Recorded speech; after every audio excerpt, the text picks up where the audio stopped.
देव मृत्तिजम् होदारम् रत्नधातमम् अग्निः पूर्वेभिर्ऋषिभिरेभ्यो नूतनैरुना तदेवान्येह रक्षति अग्निनारैवश्नवत्पोषमेव दिवे दिवे यशसम् वीरवत्तमम् अग्नेयम् यज्ञमध्वरम् विश्वतः परिभूरसि स यद्देवेषु गच्छति अग्निर्होता कविक्रतुः सत्यश्चित्रश्रवस्तमः देवो देवेभिरागमत् यदङ्गदासुषेत्वमग्ने भद्रम् करिष्यसि तदेतत्सत्यमङ्गिरः उपत्वाग्ने दिवे दिवे दोषावस्तद्धिया भयम् नमो भरम् तयेवासि राजन्तमध्वराणाम् गोपामृतस्य दीदीविम् वर्धमानम् स्वेदमे तनः पितेव सूनवेग्ने रूपायनो भवा ततस्मानस्वस्तये మనము యుగయుగాలుగా తరతరాలుగా ఇప్పుడు మీరు చెప్పారు కదా ఏమన్నారు సమస్త ప్రాణికోటి సేవ కోసం చేశారు. సమస్త ప్రాణికోటి సేవ కోసం మంట ఎందుకు వేయాలి అనేది ప్రశ్న. మంట వేస్తే సమస్త ఇప్పుడు ప్రాణికోటికి సేవ జరుగుతుంది అనుకుంటే ఇప్పుడు మానవులందరూ ప్రపంచ దేవుని సైంటిస్ట్ అందరుగా చేస్తుండ్రు కదా, మరి ఎందుకు చేయలేదు అది ప్రశ్న ఒకటి. రెండవది ఈ మంట వేస్తే ఎప్పుడో ఒక రోజు వేస్తే ఒక అరగంట వేస్తే లోకానికంతా ప్రాణికోటికంతా మేలు ఎలా అవుద్ది అనేది రెండో ప్రశ్న. దాని సమాధానం ఏంది?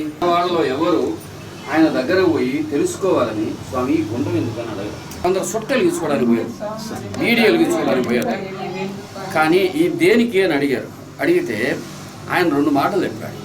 అయ్యా ఇంత గుండం ధర్మరాజు వేశాడయ్యా అంటే ప్రాచీన కాలంలో రాజులలో అతి ఎక్కువ అగ్నిసేవ చేసిన వాళ్ళలో ధర్మరాజుని చెబుతారు. ఈ పెద్ద పెద్ద చదువుకున్నామనే పండితులు చాలామందికి తెలియదు అగ్నిసేవాపరాయణుడు అగ్నిసేవాపరాయణుడు అని తెలియదు. మనకి పుస్తకాలు చదువుకున్నాం, పండితులం మేము, మాకు డిగ్రీలు ఉన్నాయి అంతే. అది వెంకటస్వామికి తెలుసు, ఆయన అక్షరాల వరకే చదువుకున్నాడు. తర్వాత అగ్నిసేవ చేసే ఆ సంస్కారం ఆయన ఒక దగ్గర నేర్చుకున్నప్పటి నుంచి చివరి రోజు వరకు ఆ తర్వాత కూడా కొనసాగిస్తూ వచ్చారు. ఎవ్వరు కూడా ఇది ఎందుకు అని గట్టిగా నిజాయితీగా తెలుసుకోవాలని అడగలేదు. ఆయన మాత్రము కొన్ని సందర్భాల్లో చెప్పాడు, నెల్లూరులో ఉండే మనుషులందరి ప్రాణాలు కాపాడే పాపహరణము అంటే వీరబ్రహ్మస్వామి ఈ ఊరు మునిగిపోద్దని చెప్పాడు. నాశనం అయిపోతారు, వీళ్ళంతా చచ్చిపోతారు అని. వెంకటస్వామి 12 ఏళ్ళు మన గుండాలు నెల్లూరుని కాపాడుతాయి, 200 ఏళ్ళు నెల్లూరుకి ఏం కాదని చెప్పాడు. అంటే గుండం యొక్క ప్రయోజనం ఇది. కానీ వీళ్ళు ఇది ఎలా అని అడగలే. ఎందుకంటే వీళ్ళకి అడగాలంటే కొంత తెలివితేటలు కావాలి కదా. అవకాశం లేదు కొన్నిసార్లు ఆయనకి. గుండం వేశారు, ఆయన ఒకవైపు తిరగాల, ఒకవైపు ఇది. మీలాంటి మంచి వాళ్ళు కానీ ఉంటే ఒక బండి తయారు చేసుకుని దాని మీద ఇసుక పోసి దాని మీద గుండం వెలిగించి వెంకటస్వామిని కూర్చోబెట్టో లేదు నడిపించి తిప్పుంటే మీ ఊళ్ళన్నీ మహా సుభిక్షమై ఈ ప్రపంచ దేశాల్లో గొప్ప గొప్ప పోయి ఉండేవి. అసలు ఆయన పిచ్చోడిని, ఆయన కపిల మోకులు పనికి రాకుండా పోతే తెగిపోతాయి కదా తొండం మోకులు, వాటిని ఆడాడ పడేస్తే వాటిని వెలిగించుకొని భుజాన్ని పెట్టుకుని ఆయన తిరిగాడు. ఎందుకోసం? అగ్నిసేవ వల్ల అని. కానీ తమాషా ఏంటంటే ఇంత వెంకయ్య స్వామి ఈ పని ఎందుకు చేశాడు? రెండోది ఈ అగ్నిసేవ మనం చేస్తే ఏమవుతుంది? మనం ఏ దేశము? భారతీయుడు ప్రతివాడు నిద్ర లేవగానే తప్పకుండా చేసి తీరవలసిన గొప్ప విధి ధర్మం ఏమిటి? బ్రిటిష్ వాళ్ళు, అంతకుముందు ముస్లిం రాజులు, క్రైస్తవులు, వీళ్ళకు ముందు ఈ ఇతర విదేశీయులు రాకముందు మంచి భారతీయుడు ప్రతిరోజు అగ్నికి నమస్కారం పెట్టాడు. పల్లెలో ఉండే రైతు సూర్యుడికి నమస్కారం పెట్టాడు, అగ్నికి నువ్వు మూలమయ్యా. ఇప్పుడు కూడా కొంతమంది మహాపురుషులు అక్కడక్కడ స్వాధ్యాయాన్ని ఆదిలాబాద్ జిల్లాలో ఒక ప్రచారం చేస్తారు, ఉదయం లేచి సూర్యుడికి దండం పెట్టడం. అట్లా అగ్ని విషయం ఏంటంటే మన ఋగ్వేదంలో మొదటి మంత్రం అగ్ని సేవతో ప్రారంభం. ఇక్కడ ఉద్దేశం ఏంటంటే మొట్టమొదట సృష్టికి ఆధారంగా ఉన్నది అగ్ని. అగ్నిలోంచి మెల్లగా పదార్థం పంచభూతాలు ఉంటాయి, విశ్వం అంతా పుట్టింది అని ఒక సూత్రం సిద్ధాంతం ఉంది.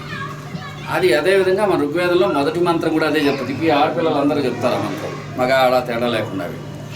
అది చెప్పి వెంకటేశ్వర అంటే మహాపరవశంతో సంతోషపడి ఉండేవాడు. ఆ తర్వాత అక్కడ ఉద్దేశం ఏంది, ఒక సాధువు ఉన్నారు, వెంకటేశ్వర ఉన్నాడు, ఓ సాయిబాబా ఉన్నారు, ఎంతోమంది దేవతలు మహాత్ములు ఉన్నారు. మనకేం తెలుసు, పటాలు విగ్రహాలు ఇట్లాంటివి పెట్టుకుంటాం గుర్తుగా. ఈ పటాలు విగ్రహాలు కొంతకాలానికి రాళ్ళైనా పోతాయి, కానీ శాశ్వతంగా నిలిచి ఉండేది, అన్నింటిలో ఉండేది అగ్ని. అర్థమవుతుందా?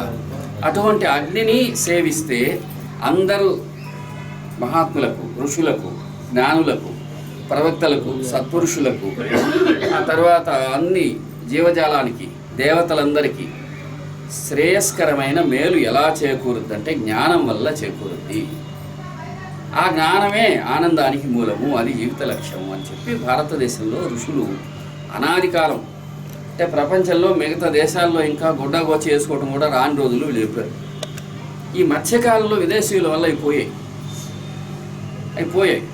పోయి ఇప్పుడు మళ్ళీ వెంకటస్వామి లాంటి వాళ్ళు దాన్ని పునరుద్ధరించారు. కానీ వాళ్ళని వీళ్ళు సమాజానికి అడగాలనిపించలేదు, వాళ్ళు చెప్పకుండా పనిచేసి వెళ్ళిపోయారు.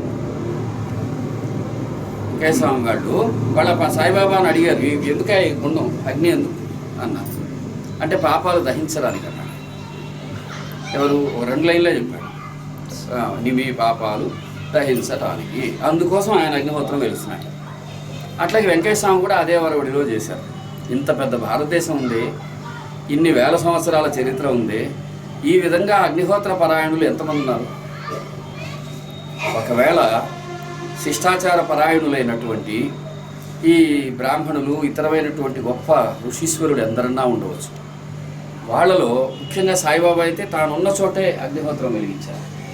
కానీ వెంకయ్య స్వామి పేదవాడింటికి వెళ్ళారు. లోకమంతా ఎవరిని వదిలేసిందో ఆ నిరుపేద ఇంటికి వెళ్ళాడు. కులం లేదయ్యా, గుణాలు ఉన్నాయని చెప్పాడు. ఆ విధంగా వెంకయ్య స్వామిని ఆదర్శంగా తీసుకునేవారు. ఆయన చేసిన ఒక ఆచరణను చేయాలనుకునే మనము, ఆయన పటాన్ని విగ్రహాన్ని పెట్టుకోవడం ఎంత ముఖ్యమో ఆయన చేసిన అగ్నిని స్మరించడం అంత ముఖ్యం. మా తలుపూరు గ్రామంలో 1961, 62, 63 ఆ ప్రాంతంలో వెంకయ్య స్వామి గారు వచ్చేదన్నమాట. మేము అప్పుడు కేవలం 4 లేక 5 సంవత్సరాలకు ఒకసారి మాకు వర్షాభావం వల్ల చెరువు నిండితేనే వరి పైరు, లేకపోతే పస్తులు అన్నమాట. వరి అన్నం చూసేటటువంటి పరిస్థితి లేదు ఆ రోజుల్లో. 1962, 63, 64 ఆ ప్రాంతంలో ఉందన్నమాట. అప్పుడు ఈ మహనీయుడు మీరు అన్నట్టు ప్రతిసారి నెలకొకసారి 2 నెలలకు ఒకసారి రావడం, ఆయన బుద్ధి పుట్టిన చోట విశ్రమించడము, నిత్యాగ్నిహోత్రం చేసుకుంటూ ఉండడము, ఒక రకంగా ఇదేదో పిచ్చి ఆయన ఏదో చేస్తూ ఉండడం అనేటటువంటి భావనే ఆ రోజుల్లో ఉండేది. దానికి ఈరోజు మా తలుపూరు గ్రామం ఉండేటటువంటి పరిస్థితికి హస్తి మసికాంతం, దోమకి ఏనుకి ఉన్నంత వ్యత్యాసం ఉందన్నమాట. ఈరోజు మా గ్రామంలో ఊర్లోకి నీళ్లు వస్తున్నాయి. ఊరి చుట్టూ జానుడి పొలం కూడా ఖాళీగా లేదు, సస్యశ్యామలంగా. ఇప్పుడు 5-6 సంవత్సరాలకు ఒకసారి వరి పండితే గగనం అన్నమాట. ఇప్పుడు సంవత్సరానికి 2 కార్లు పండిస్తున్నారు తలుపూరు గ్రామ ప్రజలు. ముగ్గురు డీలర్స్ ఉన్నారు. ఈ వరి ధాన్యాన్ని కొని ఎక్స్పోర్ట్ చేసే అమ్మేవాళ్ళు 3 ఉన్నారన్నమాట. ఇటీవల ఆ ముగ్గురిని కొంచెం నేను సంప్రదించి రచ్చ దగ్గర కూర్చొని పెట్టి, నాయన మన ఊరు చుట్టూ మాగాణి బ్రహ్మాండంగా తయారైంది. ఆ రోజుల్లో మేము ఒక మంచినీళ్ళ బావి ఉండేది.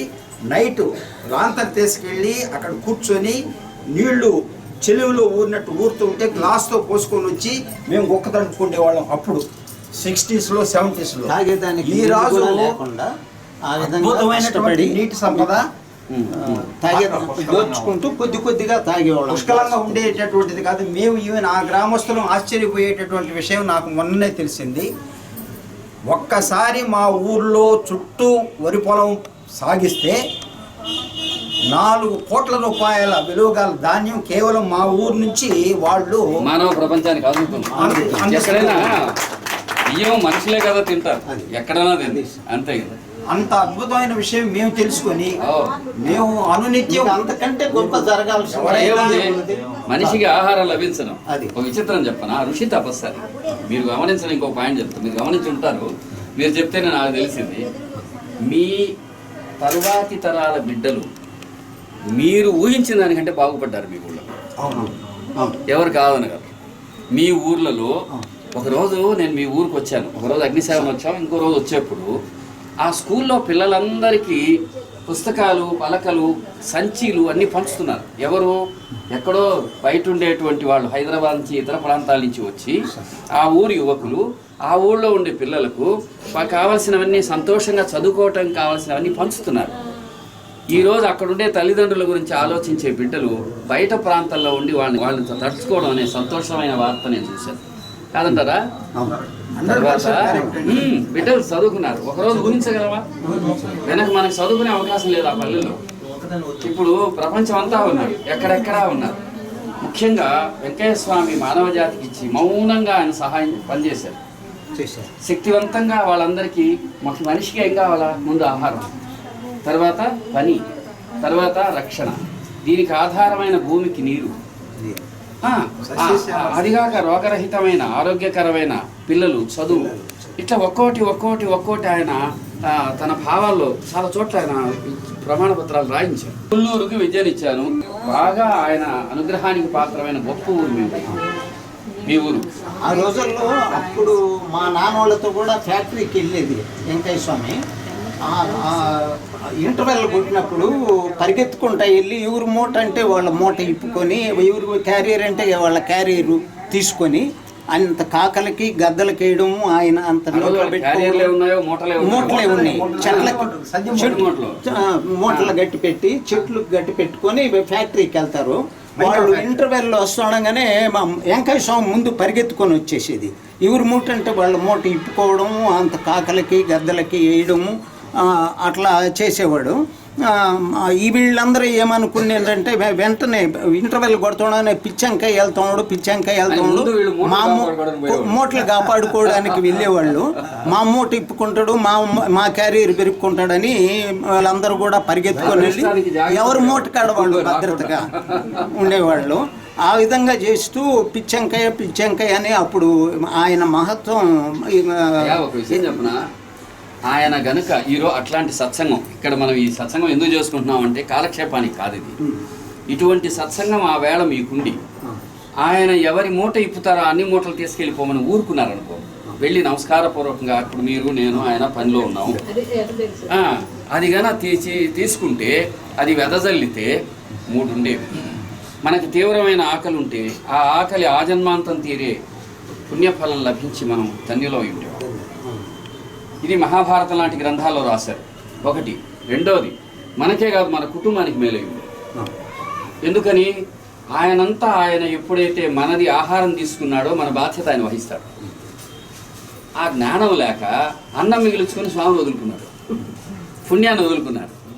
ఇది ఎలాంటిదంటే ఒక 2 సిరిడి వచ్చారు.